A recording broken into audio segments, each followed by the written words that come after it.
Yo soy el coronel. Salvador Ávila, tu ángel Salvador, un ambiente celestial. Muchísimas gracias por acompañarnos. Han tocado las puertas del cielo, se ha abierto el portal maravilloso que tenemos en la voz del Pitico 88.1 FM, la mejor radio del universo con la mejor audiencia del universo. Y nos vestimos de gala porque se encuentra con nosotros nuestro queridísimo amigo, el doctor Nicolás Pineda. Doctor, ¿cómo estás? Doctor. Qué gusto verte como siempre. Bueno, yo no soy el invitado de honor, pero muy bien, muchas gracias. Encantado de estar otra vez aquí en tu programa, Ángel y Salvador, a la orden. Aquí. Bueno, para invitar a un evento hoy en la tarde. Si Así quieren, es, al rato así es. informamos. Así es, y precisamente nuestra queridísima invitada el día de hoy, la doctora Jacqueline Pechard, quien usted la conoce muy bien, es licenciada en Sociología, maestra en Ciencia Política, con un doctorado en Ciencias Sociales. Ella fue consejera electoral del IFE, comisionada del IFAI, comisionada presidenta del IFAI y presidenta del Consejo de Participación Ciudadana, Ciudadana del Sistema Nacional Anticorrupción, que va a impartir una conferencia el día de hoy. Más adelante el doctor Nicolás Pineda nos precisará la hora y el lugar y el tema. Doctora, bienvenida. Hola, como buenas siempre, a tardes. Sonora. Hola, Qué ¿qué gusto. tal? ¿Cómo está? ¿Qué dice Salvador? Ángel, ¿qué tal? Buenos días y gracias Nicolás por acompañarnos. Pues yo estoy un poco preocupado, no sé si usted comparta esta preocupación, porque usted pertenece a una generación de construcción de instituciones, pertenece a una generación, yo lo recuerdo desde siempre, desde mis épocas de estudiante, cómo se fueron construyendo estas instituciones para fomentar la democracia, estas instituciones para fomentar la transparencia, la rendición de cuentas, y estas instituciones para atacar la corrupción, ¿no? Usted es hacedora, mentora, diseñadora y operadora de estas instituciones que en mucho han colaborado a fortalecer nuestra difícil democracia, como hay un libro maravilloso ahí de un colega amigo suyo, que así se llama, Nuestra difícil democracia, de José Goldenberg. Pues supongo que estamos un poco preocupados, pero usted nos dirá, ¿no? Usted como protagonista principal de estas instituciones. Muchas gracias. Sí, efectivamente yo soy de una generación que lo que nos tocó fue una época promisoria en términos de construcción de instituciones, de participación de los ciudadanos, de obtener derechos, libertades, etcétera. Por eso peleamos, digamos, y logramos efectivamente presionar al gobierno priista entonces, para que se construyeran esas instituciones con muchos esfuerzos y con muchas resistencias, creo yo. Y lo que nos enfrentamos ahora es a la posibilidad de que algunas se destruyan y otras se modifiquen de tal manera que cambie totalmente su función, su perspectiva, etcétera, ¿no? Y sobre todo su compromiso con la sociedad respecto de la construcción democrática. Entonces, lo que está ahora en juego es, pues, ¿qué va a pasar con nuestra democracia? Porque en el discurso sigue hablándose de construcción democrática, pero la construcción democrática se refleja sobre ciertos pilares institucionales, y esos pilares institucionales son los que están siendo amenazados, pues creo que desde el gobierno anterior, de manera muy clara, ¿no? En su momento el Instituto Federal Electoral, el Instituto Nacional Electoral, el día de hoy, se convirtió en un símbolo internacional de cómo organizar elecciones democráticas, organizadas por los ciudadanos, dirigidas por las instituciones. Incluso fueron llamados en su momento por otros países para ser guías en este tipo de procesos. Y sin embargo, eso parece que ahora ya no es algo que guste a quienes en el discurso hablan de democracia, pero si nos vamos por parte, doctora Jacqueline Pechard, pues hablemos en primer lugar del Instituto Nacional Electoral y las reformas, las condiciones o las nuevas actuaciones, ¿no?, que está teniendo. Sí, efectivamente, digamos, el Instituto Nacional Electoral, que es como el emblema de la institución, llamémosle la cabeza de un edificio democrático, y es la cabeza porque lo que hubo durante los últimos 20 años del siglo XX fue efectivamente toda una movilización de la sociedad, de grupos de mujeres, de grupos de jóvenes, de partidos de oposición, entre los que estaba de manera muy clara la izquierda mexicana, la izquierda, digamos, democrática, el PRD en ese momento, y eso lo que fue buscando fue un sistema electoral que diera las garantías de que las elecciones iban a tener los estándares internacionales, nada más, los estándares internacionales, y eso se logró a lo largo de reformas que a veces avanzaban, a veces iban un poco para atrás, a veces, pero siempre la sociedad digamos que había un consenso, un acuerdo social respecto de la necesidad de romper con lo que habían sido las características del régimen anterior, digamos. Sí, el proceso electoral en la Secretaría de Gobernación. Exactamente, o sea, controlado por la Secretaría de Gobernación, en las propias casillas eran servidores públicos, eran empleados de la Secretaría de Gobernación, y todo eso se fue cambiando a partir de una exigencia social muy, muy importante, ¿no? Y lo que vemos ahora es que pues eso es algo que no se reconoce, no, digamos que para el gobierno de López Obrador lo que se dijo es la democracia empezó cuando yo llegué, solamente porque yo logré poner en cintura al Instituto Nacional Electoral, cuando desde 1997 el Instituto Federal Electoral había ya tenido reglas, había tenido un marco constitucional, había tenido atribuciones para organizar de manera libre, justa, competida y transparente las elecciones en México. Ahora hay un ataque sistemático a la idea de la transparencia, ya no es parte de un valor democrático. También hay un combate, digamos, al INE, como si hubiera sido la institución que en lugar de ofrecer estas elecciones con características democráticas hubiera sido la causante del fraude y demás, ¿no? Entonces, lo que ahora está en juego es qué tanto podemos rescatar eso que construimos a lo largo de 30 años con tantas luchas, con tanta necesidad de poner en cintura al gobierno pues hegemónico en su momento del PRI, ¿no? Y en ese sentido, doctora, ¿qué se puede hacer en estos momentos, no? Digo, porque vemos mayoría en el poder legislativo, viene el cambio del poder ejecutivo, y bueno, pues el poder judicial. Entonces, ¿qué se puede hacer? Sí, bueno, yo diría que uno de los grandes golpes a nuestra estructura todavía muy frágil y débil de la democracia en México, pero lo que tenía, eso es lo que está siendo amenazado. Y digamos, si seguimos a uno de los grandes teóricos de la democracia que se llama Adam Przeworski, lo que dice Przeworski es que lo peor que le puede pasar a un régimen democrático es no, por ejemplo, no el ataque a los medios de comunicación, sino sobre todo el desmantelamiento del poder judicial para quitarle autonomía, porque esa autonomía es la que permite controlar la constitucionalidad de las reglas, de las acciones que haga el poder ejecutivo.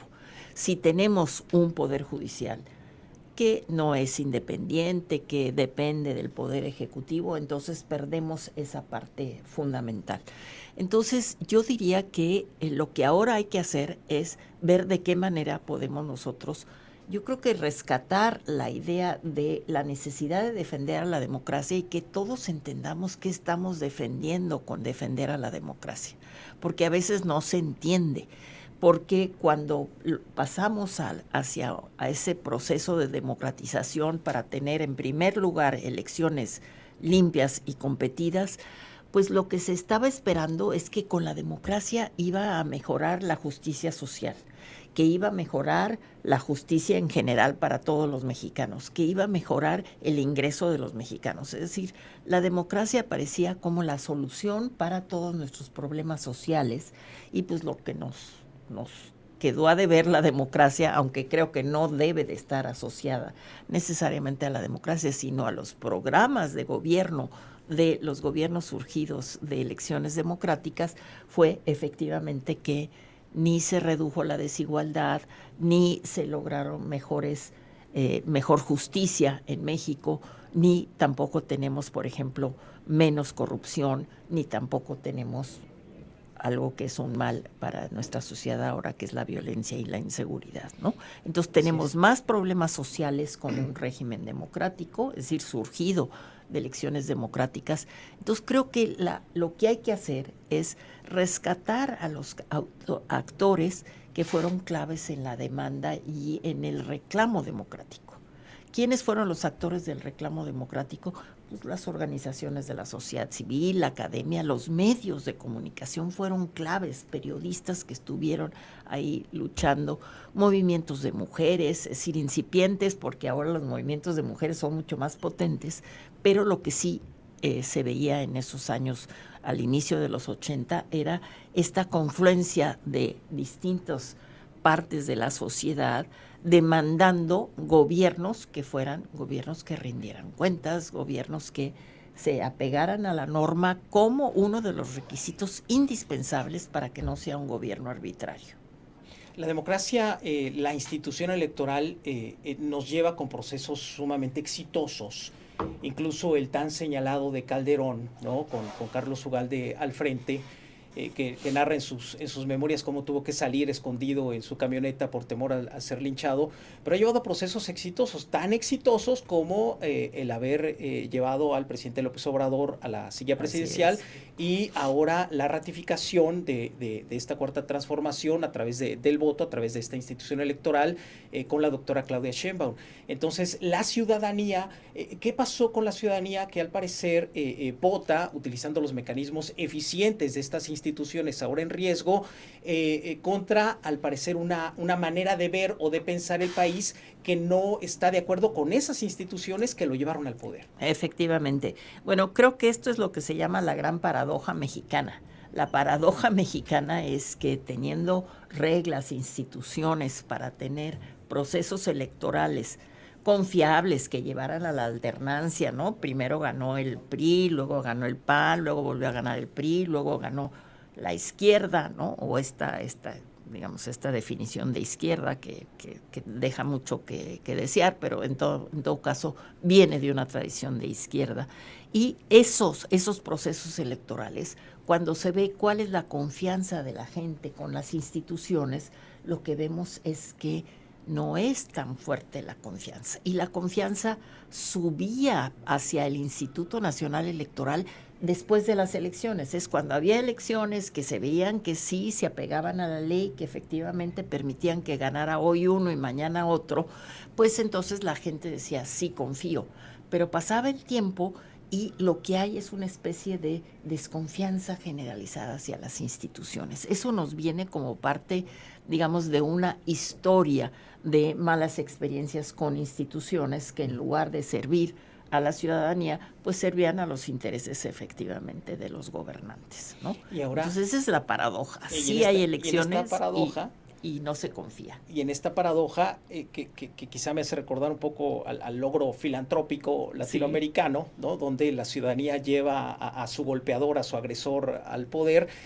Ahora se reduce la transparencia en una institución en la cual usted formó parte importante como consejera y como presidenta, también un querido amigo mío, Gerardo Lavega, presidente de esa institución.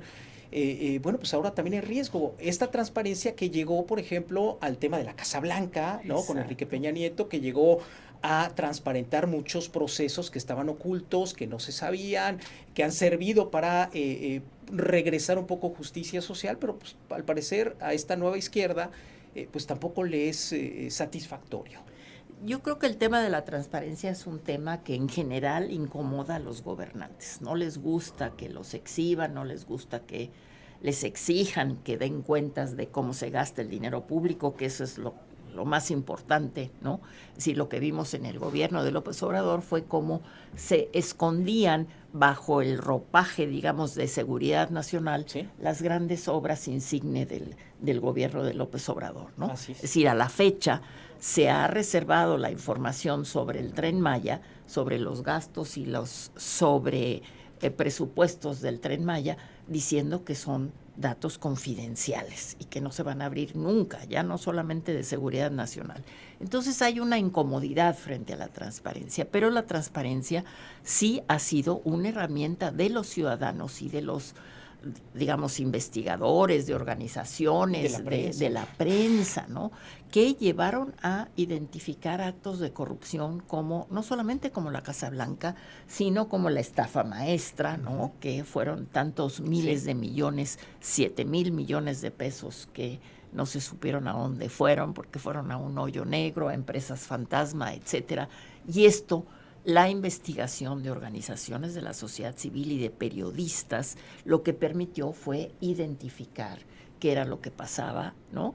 Aunque pues todavía nos falta que efectivamente se castigue a todos los responsables de eso, ¿no? Pero junto a esto también hubo la identificación de desvíos de recursos de gobiernos estatales priistas, sí, que, ¿no? En Veracruz, en Quintana Roo, en donde lo que hubo fue la apropiación de terrenos frente a las playas, ¿no? Que son terrenos federales, y esto se los apropió el gobernador, o en el caso de Chihuahua, o en el caso de Michoacán. En fin, hay muchos casos que, gracias a la investigación periodística y de organizaciones de la sociedad civil, y sobre todo de que había acceso a los documentos públicos, que se pudieron conocer estos, ¿no? Entonces, los documentos públicos son esenciales no solamente para que los ciudadanos sepamos qué trámites hay, en dónde se ofrecen becas, en dónde se ofrecen ciertos servicios de parte del gobierno, sino también nos sirven para identificar cómo se está gastando el dinero público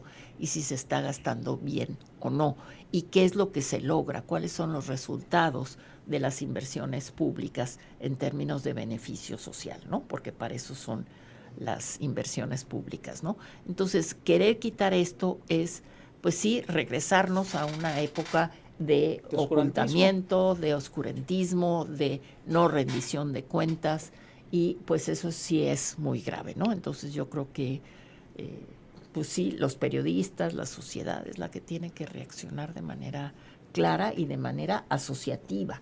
Si tenemos que fomentar la parte asociativa de la sociedad mexicana, ¿no? Así es. Algunos dicen que vamos a una carretera en un carro, ¿no? Todos rumbo a Palenque, Chiapas, ¿no? Un rancho conocido. Pero, doctora, ¿a dónde vamos? ¿A dónde va nuestra democracia? Es la plática que va a dar el día de hoy en el Colegio de Sonora. ¿Se nos puede platicar un poco, invitar a la audiencia? Sí, bueno, pues lo que yo planteo ahí es que efectivamente a partir del 2 de junio y los resultados y cómo se resolvieron, digamos, los distintos litigios alrededor de la elección, sobre todo lo que tiene que ver con la conformación del Congreso Federal, ¿no? A partir de una decisión de cómo traducir los votos en el número de curules y de escaños en el Congreso, y cómo esto le dio un margen de maniobra al gobierno y a la coalición gobernante de Morena, PT y Partido Verde para decidir sobre la Constitución de manera arbitraria, de manera solitaria, sin tener que consultar a nadie, simplemente porque tienen una mayoría de prácticamente 74%, ¿no? Por una fórmula, no por el resultado de un voto. No. El voto fue mayoritario y eso nadie lo escatima. Es decir, Claudia Sheinbaum ganó con el 59%, altísimo, ¿no? Y el número de votos más altos de la historia, pues sí, porque es una sociedad más grande. Pero lo que sí es cierto es que en el Congreso no se ganó esa mayoría calificada para modificar la Constitución, y sin embargo, pues la lectura de la Constitución por parte de la autoridad electoral hizo que se pudiera trasladar 54% de los votos a 73% de la ocupación de las cámaras, ¿no? Doctora, otro tema que usted conoce muy bien, que pues fue también ya sentenciado a muerte, Sistema Nacional Anticorrupción. Vamos a un corte y regresamos con la doctora, mi estimado. Vamos a un corte, regresamos con la doctora, vamos a hablar un poquito sobre el Sistema Nacional Anticorrupción y también sobre la crisis, lo que está ocurriendo en la Suprema Corte de Justicia después del corte. Así es, regresamos. Fechas de registro de pensión bienestar para mujeres de 60 a 64 años en Sonora. La pensión para el bienestar de las adultas mayores abrirá su registro en los siguientes días, otorgando la cantidad de 3,000 pesos bimestrales, y comenzará a entregarse a partir de enero del año entrante de manera directa y sin intermediarios. Esto a través de la tarjeta del Banco de Bienestar. El gobierno federal anunció que el registro iniciará con todas las mujeres de 60 y 64 años del 7 de octubre al al 30 de noviembre. Mientras tanto, en municipios con población indígena o afroamericana comenzará con el registro de mujeres de 60 a 64 años. La documentación deberá ser entregada en los módulos de bienestar de lunes a sábado entre las 10 de la mañana y las 4 de la tarde y se realizará de acuerdo con la primera letra del apellido. Para el registro se requiere identificación oficial, acta de nacimiento, CUR, comprobante de domicilio, teléfono de contacto y llenar el formato de bienestar. Para La Voz 88.1 informó Elisa Álvarez. ¿Estás buscando el hogar perfecto? Lo tenemos para ti. Bienvenido a Catania Residencial, donde cada día es una experiencia nueva. En Catania disfrutarás de la tranquilidad y el confort que siempre has soñado, con una ubicación privilegiada y vistas impresionantes. Amplios espacios, diseño moderno, acceso controlado, área común con alberca y todas las comodidades que tu familia necesita. No esperes más y ven a descubrir tu nuevo hogar en Catania Residencial. Te estamos esperando. Visítanos y conoce nuestras casas modelo. Haz tu cita al teléfono 6624-035166. Te esperamos en Catania Residencial. Vive desde lo alto. Un concepto más de promotora de hogares. Patrocinador de La Voz del Pitic. En Mariscos Los Arcos tenemos las mejores opciones de pescados y mariscos en botanas calientes para satisfacer a todos los paladares. ¿Qué tal unos camarones botaneros, unos taquitos gobernador o unos camarones panco? Además de nuestra gran variedad de bebidas con o sin alcohol, Mariscos Los Arcos, tu playa en Hermosillo. Patrocinador de La Voz del Pitic. De 7 a 9 a.m. acompaña a Luis Alberto Medina en Proyecto Puente, con la mejor información de Sonora, México y el mundo. La multiplataforma más importante del noroeste de México. Proyecto Puente. Proyecto Puente. Periodismo diferente. En La Voz 88.1 FM. 88.1 FM. Que se escuche tu voz. Envía tu opinión en audio al WhatsApp 6624-740042.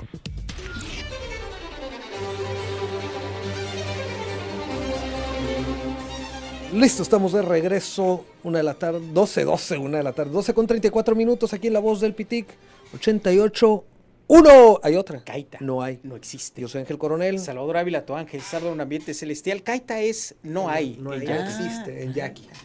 Caita.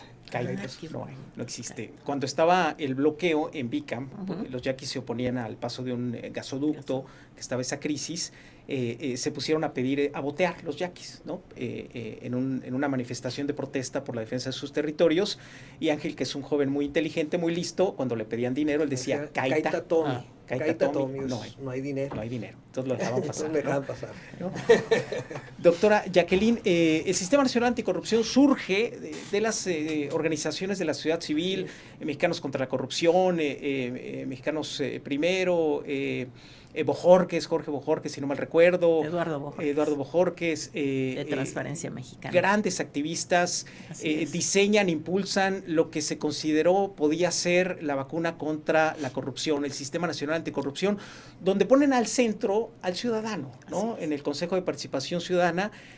Y bueno, pues también se ha ido desmantelando poco a poco, ¿no? La verdad es que desde el momento en que se construyó el sistema, que fue a partir efectivamente de una confluencia de organizaciones de la sociedad civil, que ahora requerimos de nueva cuenta que haya esa posibilidad de que se reúnan distintas organizaciones, porque así es como pueden efectivamente impulsar ciertos proyectos y obligar a los gobiernos a atenderlos.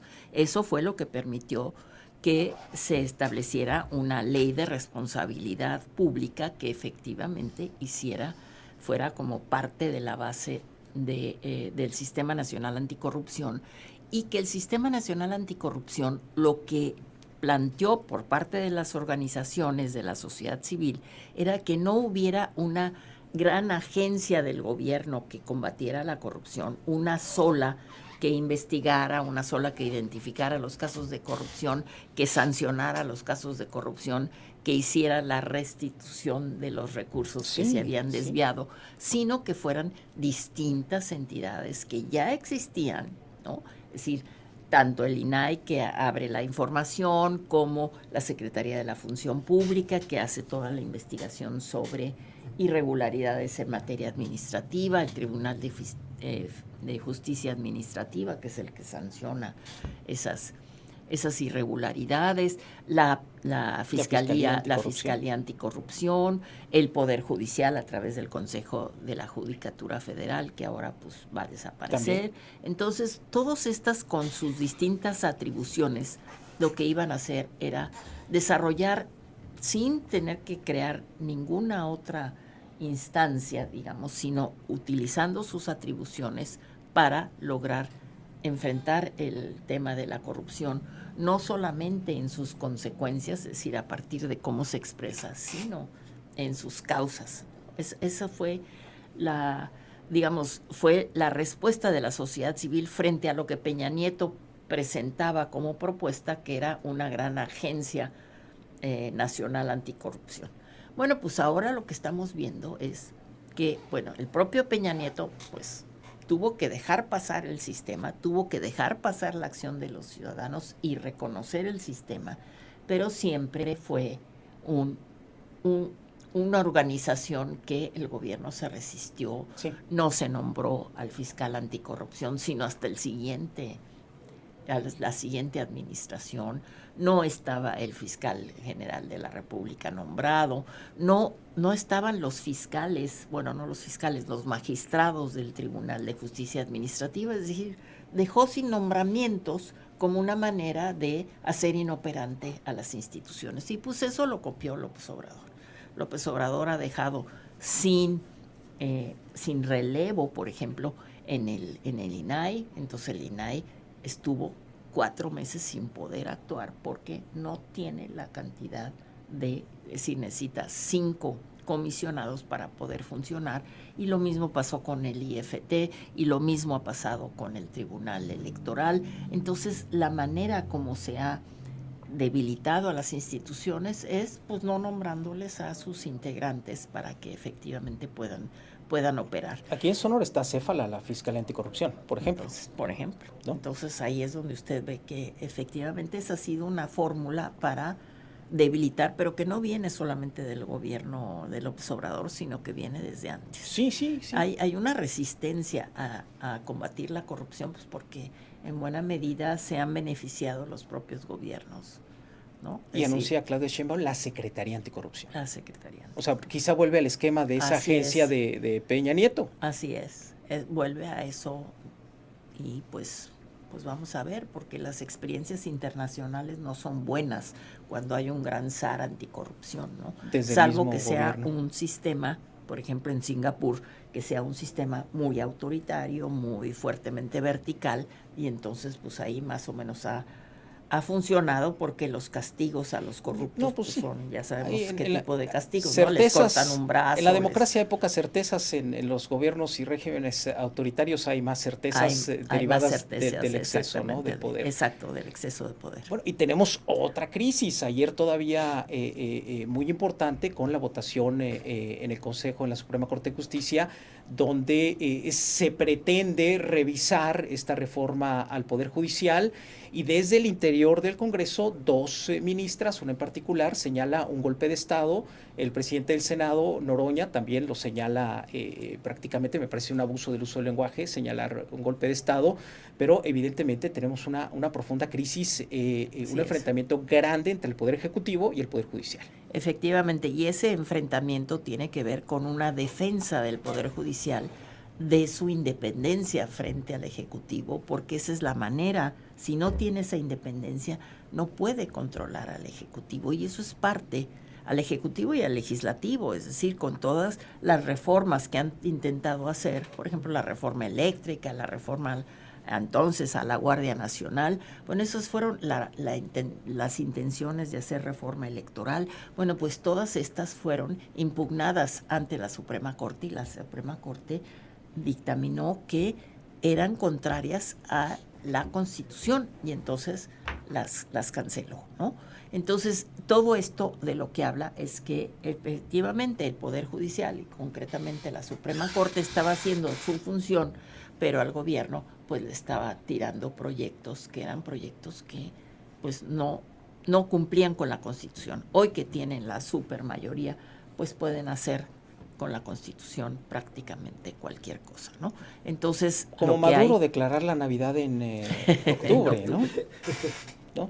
Pueden hacer absurdos. Doctora, ¿y los partidos sin liderazgos? O sea, ayer ratifican a Alito Moreno al frente del PRI, el PAN en un proceso de reorganizar sus liderazgos nacionales y estatales, Movimiento Ciudadano intentando cosas, pero pues no se ve una posición. Comentaba Ciro Gómez ayer y hoy en la mañana que pues en el cambio en la ceremonia de cambio de poderes, la oposición muy serena, ni una sola expresión discordante. No, ni siquiera un cartel. Absolutamente nada, ¿no? Cuando recordamos pues incluso aquellas máscaras de cerdo de Vicente Fox, o cuando increpaba ya fallecido gran orador mexicano, Porfirio Muñoz Ledo, en fin, y calladitos todos, ordenaditos, y parece que los partidos no va a ser por ahí.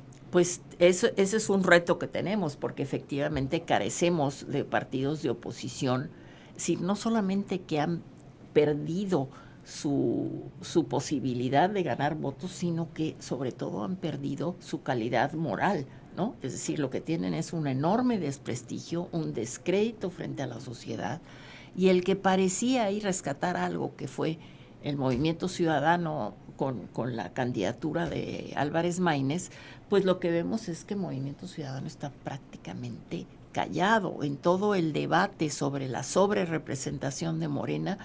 Prácticamente no habló después, ya cuando se había resuelto por parte del INE y del tribunal. Entonces, eso es también un desafío para la sociedad civil, es decir, la sociedad civil es de donde, la sociedad civil, el periodismo, la investigación, etcétera, de ahí es donde viene, y pues obviamente tanto la sociedad civil como el periodismo están siendo pues acosados, digamos, por este poder súper mayoritario, ¿no? Es un tema también que me gustaría que pudiéramos conversar un poco sobre el trato a algunos medios de comunicación directamente desde este ejercicio, desde la mañanera, y esta creación de una asociación de medios alternativos, la sumisión por completo de quienes tenemos voz y tenemos micrófono, en unos actos que a mí en lo personal no me parecen adecuados, de sumisión al poder, de sumisión al gobierno, pero son los que están en primera fila, ¿no? Entonces, por un lado, periodistas arrinconados, dice Ciro que él se va a Madrid por otras cuestiones, pero la cuestión es que se va a Madrid. En su momento otros periodistas también han tenido que abandonar el país. Y bueno, la situación del periodismo en México es muy complicada, doctora. Sí, bueno, la situación del periodismo es complicada no solamente por el acoso desde el poder, sino también por el acoso del crimen organizado, ¿no? Sí. Entonces el periodismo, digamos, que está, está atacado por dos flancos, ¿no? Y entonces, pues no es casual que México sea uno de los países con mayor número de, pues no solamente de asesinatos de periodistas, sino también de acosos al periodismo, ¿no? Es decir, lo de Ciro Gómez Leiva, el atentado en su contra, pues podía haber sido fatal, ¿no?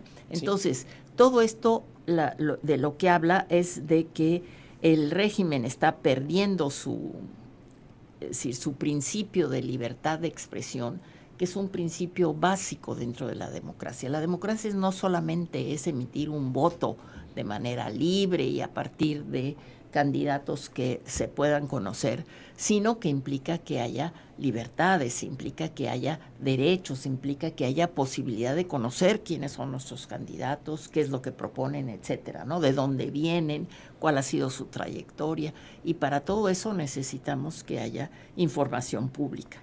Entonces, creo que efectivamente el periodismo es parte, decimos en la jerga de la transparencia, que los periodistas son los traductores de la información, porque son los que obtienen información y después la difunden, la traducen para que los ciudadanos la puedan entender, ¿no? Entonces, tienen una labor fundamental de efectivamente difundir las noticias, difundir los sucesos, y esto se puede perder justamente con estos acosos que hay, en donde pues críticos que habían tenido espacios en medios, tanto en radio, en televisión, en la prensa nacional, pues están siendo eliminados, ¿no? Es decir, se le está cortando la posibilidad de una voz crítica, de suerte que nos quedemos con una única voz, ¿no? Es decir, que esta se convierta en una sociedad unanimista, en donde nada más hay una voz, nada más hay una verdad, nada más hay una forma de ver las cosas, y pues eso sería pues perder realmente lo que somos, una sociedad muy diversa, una sociedad con distintos puntos de vista, que reclamamos ser pues reconocidos legítimamente con el derecho a expresarnos y a decir cuáles son nuestros puntos de vista, ¿no? Finalmente, desde mi parte, Ángel no sé, pero desde mi parte, doctora Jacqueline Pechard, dijo el presidente López Obrador: es de sabios cambiar de opinión, y ya la reforma constitucional a la Guardia Nacional pues ya es un hecho, y lamentablemente al otro día de la toma de protesta de Claudia Sheinbaum, pues una lamentable situación con migrantes, ¿no? Su opinión al respecto, ahora ya con la Guardia Nacional, que nos engañaron, hay que decirlo. Cuando se aprobó en primer momento la participación de la Guardia Nacional, era en un periodo para que las policías municipales tuvieran cierta capacitación, y pues al final no pasó nada, ¿no? Efectivamente, era en tanto que se recomponían las policías, ¿no? Las policías en los distintos niveles municipal, estatal y eventualmente federal. Lo que tenemos ahora es, y los datos nos dan la claridad, al inicio del gobierno de López Obrador había del Ejército, de la Secretaría de la Defensa Nacional, había 55,000 operativos en actos de seguridad pública, es decir, haciéndola de policías. Hoy tenemos 240,000 efectivos del Ejército, de la Guardia Nacional, todos juntos. Es decir, sí se ha incrementado de manera notable la participación de estas fuerzas, y lo peor es que no tenemos menores datos en términos de inseguridad, en términos de violencia, sino que la violencia se ha ido extendiendo.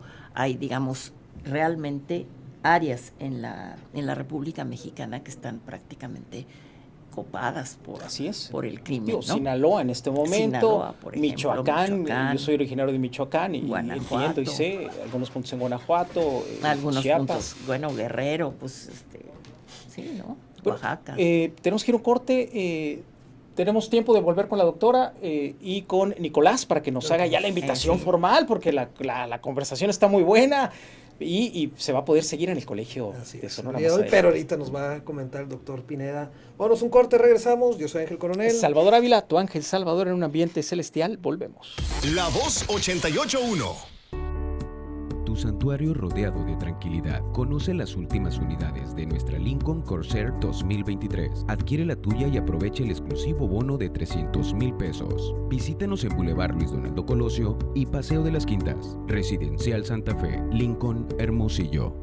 Patrocinador de La Voz del Pitic. Peleas Extremas edición número 44 presenta magno evento de artes marciales mixtas este sábado 5 de octubre en la Arena Sonora en punto de las 7 de la tarde. Pelea estelar por el cinturón de las 135 libras. Giovanni Lee Zamora contra Ángel el Diablo Pérez. Pelea coestelar Aarón Villa contra Jesús el Oriol Valenzuela. Y 8 peleas más. Ringside 300 pesos, general 200. No te lo puedes perder este sábado 5 de octubre en la Arena Sonora. Peleas Extremas, 7 de la tarde. Patrocinador de La Voz del Pitic.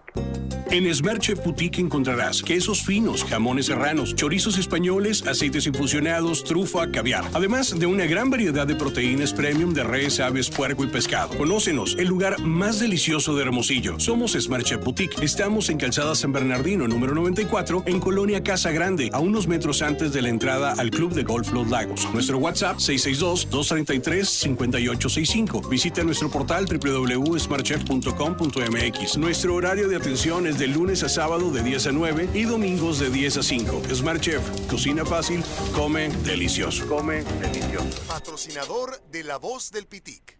El acceso al agua es una necesidad básica y un derecho de todas y todos. Por eso, el gobierno de Sonora ha trabajado en la perforación y rehabilitación de pozos, obras hidroagrícolas y la creación de los acueductos como el de Macoyahui Álamos, Desemboque de los Eris y el acueducto Yaqui para que el agua llegue a miles de familias sonorenses. Así se garantiza el acceso y distribución de agua hasta 30 años a nuestro estado. Sonora, tierra de oportunidades.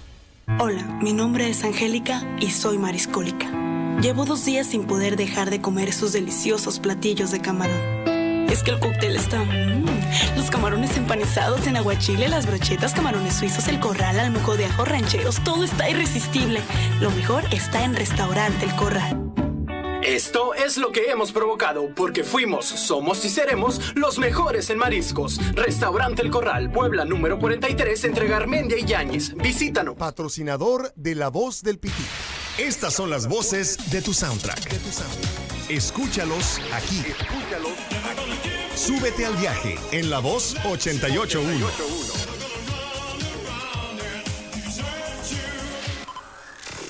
Que se escuche tu voz. Envía tu opinión en audio al WhatsApp 6624-740042. Listo, estamos de regreso. 8 minutos nos separan de la 1 de la tarde aquí en La Voz del Pitic 88. ¡Uno! Hay otra. Caita. No hay. No existe. Yo soy Ángel Coronel. Salvador Ávila, tu Ángel, Salvador, un ambiente celestial, y ese turno de otorgarle la voz a nuestro querido amigo Nicolás Pineda, que nos va a reiterar la invitación el día de hoy. Bueno, pues el motivo de la presencia de la doctora Jacqueline Sheinbaum, perdón, Jacqueline Pechard. Y mira que en el corte estabas procurando precisar el concepto y el uso correcto del lenguaje.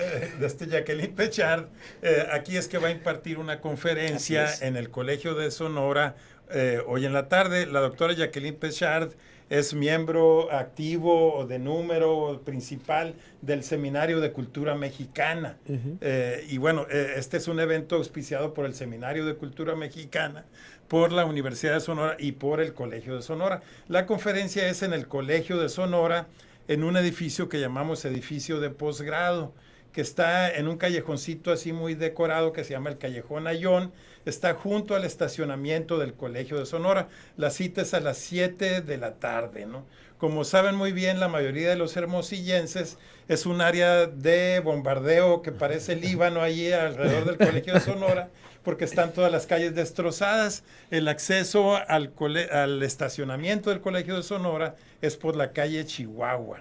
A partir de por donde está la unión de usuarios, por ahí se puede acceder al estacionamiento del Colegio de Sonora. Probablemente también porque ahora ya se hizo como de doble sentido la calle Basolo, que está entrando por la Cerdán, a partir de una farmacia con B grande ahí, a partir de ahí se puede entrar. También hay una conocida cantina ahí, que de seguro es cliente aquí. Hidalgo.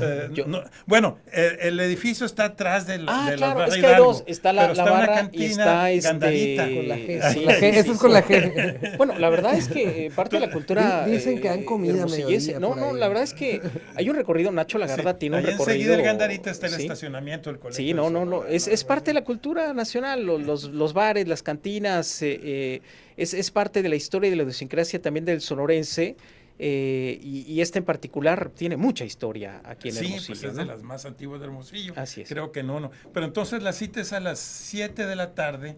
Hay estacionamiento ahí en el estacionamiento del Colegio de Sonora, hay que saber llegar. No es en el edificio principal, que es donde está la Plaza Hidalgo, ¿no? Sino en este edificio de posgrado que está ahí a 100 pasos ahí de diferencia, atrás del club que tú dijiste, y por la calle Abasolo y Chihuahua. No lo dije, pero lo conozco. Ahí, ¿no? Algo así. Club Cajeme, ¿cómo es? Algo así.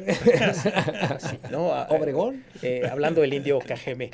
Sí, pues ahí están todos invitados. ¿A qué hora? Es a las 19 horas, obviamente es un evento gratuito. Muy bien. Y bueno, creo que es muy interesante el título de la conferencia de la doctora Pechard, después, me disculpo por haberla confundido de apellido. ¿No? Después del 2 de junio, ¿a dónde va nuestra democracia? Ese es el título, ¿no? Ahí me han estado contestando muchos que he invitado, ya lo dijo aquí Ángel, que se va a ir al rancho de nuestro expresidente, ¿no? Pero no sé, bueno, hay que conocer ahí la conferencia va a estar abierta a la participación de los asistentes, va a haber tiempo para preguntas y respuestas. Pues como todos los eventos del Colegio de Sonora, está la conferencia y luego va a haber oportunidad para un número limitado de comentarios y preguntas concretas, ¿no? Ahí como siempre se hace, entonces creo yo que es un tema de mucha actualidad, muy fundamental. Pues importante, ¿no? Que hay que documentarse más en esto y pues están todos invitados al Colegio de Sonora. como les digo, es un evento auspiciado por el Seminario de Cultura Mexicana, la Universidad de Sonora y el Colegio de Sonora. Perfecto, muy bien, pues ahí estaremos. Bueno, Ángel ya tiene el compromiso, ahí va a estar en mi representación, Ángel va y varias personas que conocemos que ya confirmaron su participación. Doctora, tenemos unos minutos más. ¿Se está militarizando al país o no? No, pues claro que se está militarizando. Las cifras que le di de cómo ahora los militares están haciendo funciones de policía en todo el país. Pues ¿por qué es muy grave? Pues es muy grave porque los militares tienen un entrenamiento, como lo vimos en el evento en Chiapas, efectivamente, de ese tiroteo que hicieron los militares ante migrantes, pues ellos están acostumbrados a que lo que se mueve hay que tirarle, porque son enemigos, ¿sí? Y no están acostumbrados a actuar como policías, en donde de lo que se trata es de apresar a la gente para que se les haga un proceso y que se vea si son responsables o no. Entonces es muy grave que los militares no solamente tengan funciones de policía, es decir, de seguridad pública, sino además se les ha dado cualquier cantidad de recursos, se les ha dado muchas funciones que tienen que ver con aduanas, que tienen que ver con construcción de obras públicas, que tienen que ver con toda la distribución de las becas del bienestar.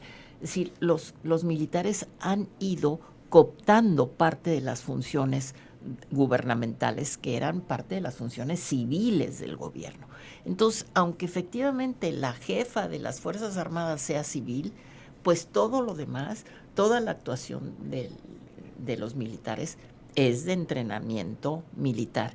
Y esas militares se han ido, cobijando bajo cuestiones de no transparencia, bajo cuestiones de no rendir cuentas, bajo cuestiones de opacidad y, peor aún, si lo juntamos con los incrementos en cuanto a causales por la prisión preventiva oficiosa, pues en donde hay incluso se irán a prisión quienes tengan alguna deuda con el SAT, por ejemplo, en materia fiscal, pues pueden ser objeto de prisión preventiva oficiosa, de acuerdo con las nuevas causales. Entonces, lo que tenemos sí es un ambiente de, efectivamente, mucho más punitivo, pero además quienes ejercen esas funciones no están sujetos a las mismas tipos de vigilancia que tienen los servidores públicos civiles, ¿no? Que tienen que transparentar, que tienen que apegarse a la norma.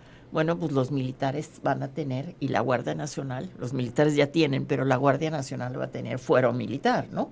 Entonces, cualquier tipo de abuso que haga frente a los derechos de las personas solamente va a ser juzgado, digamos, por un tribunal militar, ¿no? Y eso es muy grave porque deja fuera el conocimiento de la sociedad frente a los actos que hacen los que están encargados de la seguridad pública.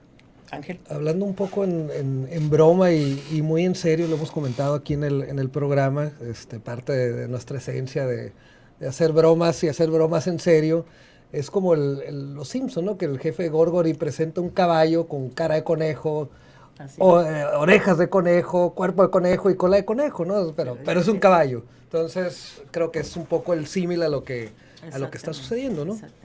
Doctora, había dicho que era la última, pero bueno, me voy a atrever a hacer otro comentario para conocer su opinión. Las relaciones internacionales de México. López Obrador pausó su relación con el embajador en Estados Unidos, que fue una pausa muy curiosa porque después estuvo aquí inaugurando el consulado acompañado del Poder Ejecutivo Estatal, entonces pues tal pausa no era tal pausa, ¿no? Después pausó también las relaciones con el embajador de Canadá. Hay conflictos con el gobierno peruano, hay conflictos graves, con Ecuador hay conflictos, ahí sí les concedo razón, me parece que ahí sí lo ocurrido es inaceptable.